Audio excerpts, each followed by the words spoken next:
Buenos días, buenos días, buenos días. Bendiciones a todos. ¿Cómo amanecieron? ¿Cómo están? Qué lindo de verlos aquí. Hoy nos aprestamos a nuestra lección número 2 del libro de los Hebreos. Aquí está nuestra lección número 2. Espero que sea de provecho para ustedes. El tema es una salvación tan grande. Una salvación tan grande.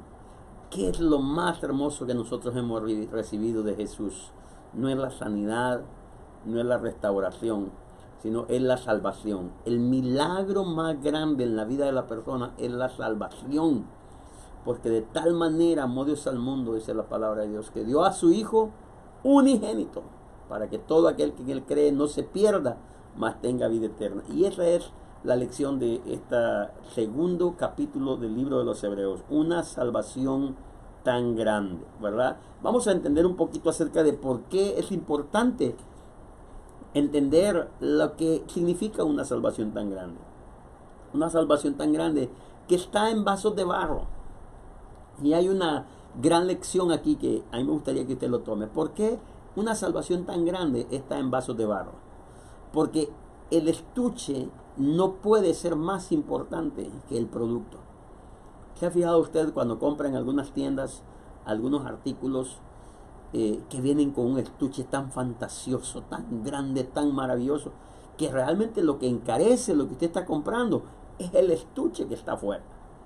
Y lo que está por dentro es, digamos, un bote de perfume, tiene así un poquito de perfume y un botezote tan lindo, tan precioso, que lo hace ver fantástico, y por eso le cobran un precio más alto. No, en la salvación no es así. No soy yo más importante que la salvación, es la salvación más importante, y yo la cuido, yo la debo de cuidar, y me la han dado en vasos de barro para que no me distraiga, para que no tome otro rumbo, sino que sepa que lo más importante, y aquí entra en este tema, entra que todo, la palabra del Señor dice, buscad primeramente el reino de Dios y su justicia. Eso es lo central, esa es la salvación.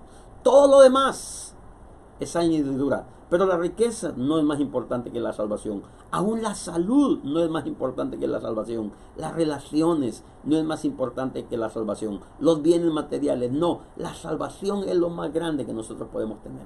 Entonces, en la página 17 nos empieza a advertir, y obviamente el versículo 1 de este capítulo 2 de Hebreos habla sobre cuidado con irse deslizando. Y en la página del contexto nos lleva a entender lo que es las advertencias. Las advertencias. Hay otra palabra que me gusta y que usted puede denominarlo como una advertencia: la apatía. La apatía. ¿Qué es advertencias? Pregúntele a la gente, ¿qué son las advertencias? Son señales que algo no está yendo bien. La luz de check engine en su carro le está advirtiendo que hay algo, que hay un problema con su carro. La fiebre en el cuerpo humano. La fiebre es señal de que algo anda mal. ¿Cuáles son otras advertencias que usted puede percibir en la vida que le están indicando que algo no anda bien? Pregunta para el grupo. ¿Cuáles son otras advertencias que le llevan a meditar? Por ejemplo, en un cruce del tren, esas luces que se empiezan a encender así rojas, ahí le está dando una advertencia, ya usted si lo quiere obedecer. Advertencias, diga conmigo, advertencias. Las advertencias, y en la página 18 nos da el estudio, la lectura bíblica, y le animo que la lea. Invierta tiempo en leer la lectura bíblica con su grupo. Y ahí está, en el versículo 1 dice, por tanto es necesario que con más diligencia. ¿Qué significa la palabra diligencia? Búsquela, porque es bueno saberla. Atendamos las cosas que hemos oído, no sea que nos deslicemos.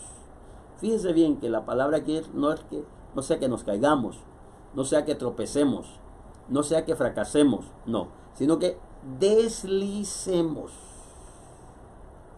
Así, así despacito, que ni nos damos cuenta, pero nos vamos deslizando.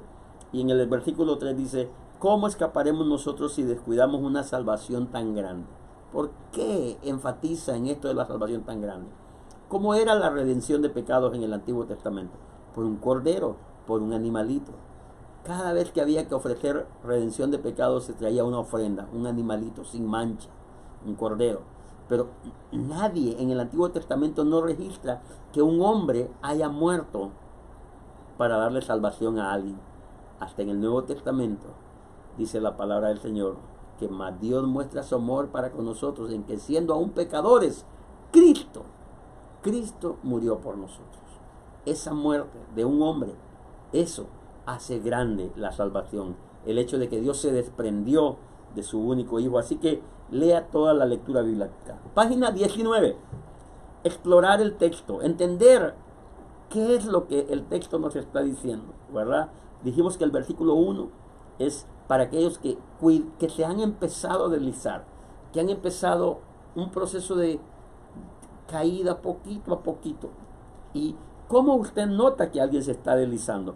Y el ejemplo que está aquí de la nave que se encuentra en el puerto, eso es bien importante que usted la lea y que enfoque en esta frase que le voy a decir. Las corrientes marinas.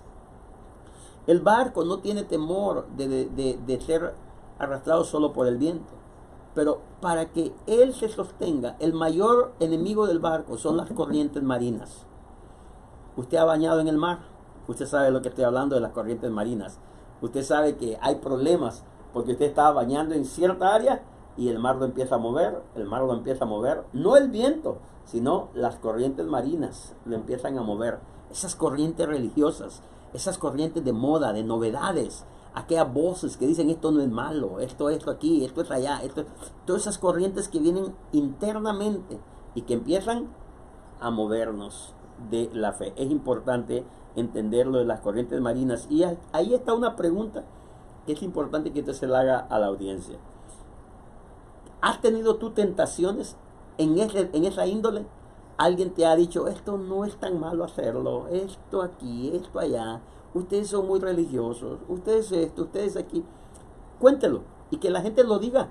Vamos a ponernos a compartir eso, porque son advertencias, son señales que debemos de tomar muy en cuenta. Página 20. El peligro de ignorar el Evangelio. El peligro de ignorar. ¿Por qué? Porque en el Sinaí, para los hebreos había habido un intercambio. Dios había dado sus mandamientos, Dios había dado su palabra, y los israelitas se habían comprometido a obedecer. Ese intercambio tiene un compromiso. Dios nunca lo va a quebrar. Te pregunto a ti, y tú le puedes preguntar a los tuyos, ¿verdad? Y aquí hay una pregunta que me llama mucho la atención. Dice, ¿cómo afecta la naturaleza preceptiva de la ley de Dios tu convicción de responsabilidad para con Él? Y aunque la pregunta se ve bien difícil, la respuesta es bien sencilla. Es bien sencilla. ¿Sabe qué debe responder usted? Dios no cambia. Él es el mismo ayer, Él es el mismo hoy y es el mismo por los siglos de los siglos. Lo que Dios dictaminó como pecado en el principio, seguirá siendo pecado hoy y hasta el último día de esta tierra. Entonces Dios no cambia. Los preceptos de la ley divina tienen ese punto, que no cambian, no se mueven, no van a variar, no se van a degradar, no los va a sustituir nada. La ley de Dios es perfecta, dice la palabra del Señor. Entonces la respuesta ahí es Dios nos cambia. Página 21. ¿Cómo demostramos a los demás que el Evangelio de Cristo es un tesoro que valoro en mi vida? ¿Cómo tú puedes demostrarle? Es una buena pregunta para el grupo. A ver, hermanos, ¿cómo demostramos ante la gente que a nosotros nos importa la salvación? ¿Cómo lo demostramos? Ahí va a escuchar usted varias respuestas buenas. Aquí hay una pregunta que yo puse y me gustaría que usted la hiciera al grupo. ¿Cuáles fueron los propósitos de Jesús al venir como hombre a la tierra? ¿Cuáles fueron esos propósitos? Escriba las respuestas y encontrará algunas similitudes a la vida nuestra. La página 22, ¿verdad? Habla sobre esta demostración que no puede ser escondida, que no puede ser cambiada, que no puede ser adulterada. Colosenses 2, 12 al 15 y primera de Juan 3, 8. Oh, muerte, ¿dónde está tu victoria? Sepulcro, tu aguijón, ¿verdad? Y dice que Jesús los exhibió públicamente, triunfando sobre ellos en la cruz. Esa es una verdad que no se puede cambiar. Esa verdad no se puede ocultar, no se puede modificar. Está hecho. y punto. Por eso Jesús dijo en la cruz, consumado es, está hecho, está aprobado. En la página 23, yo tengo otra pregunta para usted y me gustaría que usted se la hiciera al grupo. Enumere las tribulaciones, las angustias, las felicidades que Jesús pasó como hombre en la tierra. Haga un rápido repaso de la vida de Jesús en la tierra y escriba las tribulaciones, las angustias, los momentos de felicidad, toda la vida de Jesús en palabras cortas, enuméralas y compárelas con su vida y pregúntese si no tienen similitud. Le dejo un versículo, Juan 11:35. Juan 11:35, léalo. Página 24. Aquí nos llama a obedecer el texto. Y esta primera pregunta es vital para mí. ¿Qué te da la mayor confianza para mantenerte de pie valientemente por Cristo? ¿Qué es lo que te hace a ti seguir manteniendo tu firmeza en Cristo Jesús? ¿Qué es? Porque hay que definir esto. El Evangelio no es una moda. El Evangelio no es una tendencia. El Evangelio es la vida eterna, las buenas noticias para ti y para mí, que hay redención en Cristo Jesús. Entonces, ¿qué es lo que te hace? Yo te voy a dar mis respuestas, lo que yo puse aquí. Número uno, lo que me hace mantenerme firme en Jesús es la comunión que tengo con Él a diario. Si yo dejo de orar y si dejo de leer, si me olvido de su palabra, siento que mis convicciones, mi firmeza empiezan a menguar. Número dos, la comunión con el grupo. La comunión con ustedes, con la iglesia, con mi liderazgo. Eso me hace a mí mantenerme firme porque yo me siento responsable. Digo, Señor, hay gente que está viendo mi comportamiento y yo debo de hacer un buen esfuerzo. Y no es que no es que eso sea lo primordial, pero ¿qué tal si estás ausente de la comunión con los demás? ¿Qué tal si a ti no te interesa tener comunión con la gente de la iglesia? ¿Vas a tener el mismo propósito de mantenerte firme? Recuerda que quienes te rodean influirán en tu estilo de vida, en tu comportamiento. Y número tres, el involucramiento que yo tengo en la iglesia. Si yo me comprometo, si yo sirvo, si yo trabajo, si tengo algo en que estoy ocupado en la obra, eso me va a llamar a mantenerme firme. No es la más importante, no es que por eso voy a estar firme, pero es algo que me ayuda.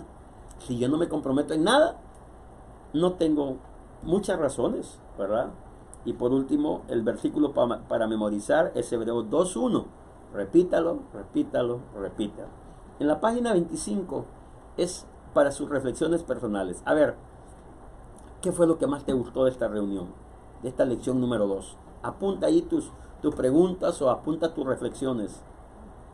Y en la última es tu petición de oración. Por ejemplo, yo puse, Señor, para mantenerme firme, ayúdame, que yo pueda mantener mi comunicación diaria contigo. Ayúdame, Señor. Y así yo tengo mis propias peticiones. Quiero animarle a no dejar de orar por estas peticiones. Una buena idea es que usted intercambie sus peticiones. Ok, ora por las mías, yo oro por las tuyas. Y así vamos a orar los unos por los otros, porque esa es la responsabilidad del grupo. Haga la invitación a un compromiso con Dios. Haga la invitación a mantener su firmeza con Dios. Que podamos ser valientes, que podamos estar firmes para cuidar este regalo que Dios nos ha dado. Gracias por escuchar estas instrucciones. Te animo a involucrarte, a sumergirte en este tema, el Dios de mi familia, en esta edición ahora del libro de los Hebreos. Esta ha sido la lección número 2 y nos preparamos para ir a la lección número 3. Que Dios te bendiga, que tengas éxito en tu reunión de grupo. Bendiciones.